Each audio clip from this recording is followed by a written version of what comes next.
오늘은 2024년 4월 10일 부활 제2주간 수요일입니다. 성부와 성자와 성령의 이름으로 아멘. 요한이 전한 거룩한 복음입니다. 하느님께서는 세상을 너무나 사랑하신 나머지 외아들을 내주시어 그를 믿는 사람은 누구나 멸망하지 않고 영원한 생명을 얻게 하셨다. 하느님께서 아들을 세상에 보내신 것은 세상을 심판하시려는 것이 아니라 세상이 아들을 통하여 구원을 받게 하시려는 것이다. 아들을 믿는 사람은 심판을 받지 않는다. 그러나 믿지 않는 자는 이미 심판을 받았다. 하느님의 외아들의 이름을 믿지 않았기 때문이다. 그 심판은 이러하다. 빛이 이 세상에 왔지만 사람들은 빛보다 어둠을 더 사랑하였다. 그들이 하는 일이 악하였기 때문이다. 악을 저지르는 자는 누구나 빛을 미워하고 빛으로 나아가지 않는다. 자기가 한 일이 드러나지 않게 하려는 것이다. 그러나 진리를 실천하는 이는 빛으로 나아간다. 자기가 한 일이 하느님 안에서 이루어졌음을 드러내려는 것이다. 주님의 말씀입니다. 그리스도님 찬미합니다.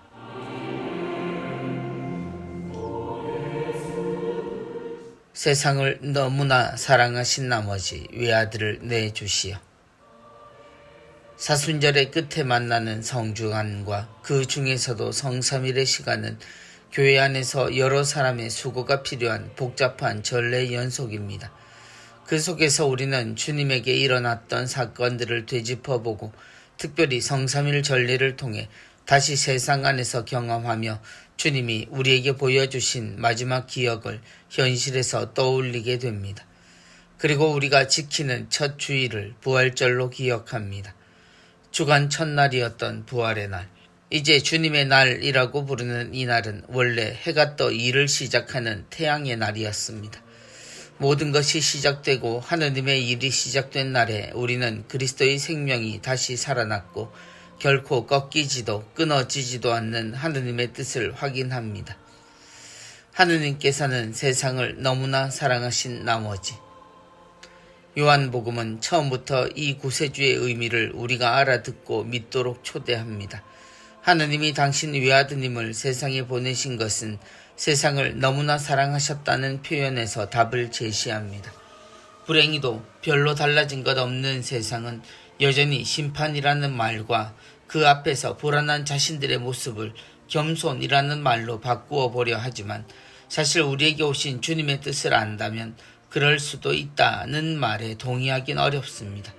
하느님은 처음부터 우리의 불안하고 흔들리는 상황을 모르시지 않으셨습니다.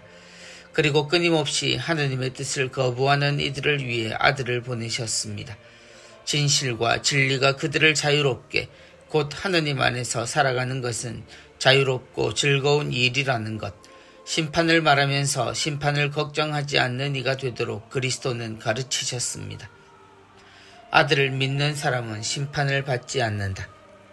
부활을 경험하는 우리는 이 말씀의 의미를 알아들어야 합니다. 그리스도를 따라 세상을 살며 사랑하고 하느님의 뜻 안에 사는 이는 심판을 걱정하지 않아도 됩니다. 하느님 사랑 앞에서 교만이라는 말을 꺼내지 않아도 됩니다. 그저 사랑하고 부족해도 노력하여 다시 일어서며 주님의 용서를 본받아 용서하고 죄를 멀리하며 사랑에 힘쓰는 그리스도를 따르는 이라면 그분의 처분에 걱정할 이유는 없습니다. 진리를 실천하는 이는 빛으로 나아간다. 그러므로 부활을 아는 이라면 세상 전부가 바르지 못한 선택을 하고 이것이 현실이라 하더라도 바른 길을 걸어야 합니다. 자신에게 묻은 때를 지적하고 죄를 나무라면 용서를 청하고 부끄러워하면서도 걸음을 멈추어서는 안 됩니다. 우리는 빛으로 나아가고 하느님의 빛 속에서 우리가 사랑하는 이들을 위해 걸어가면 그만입니다.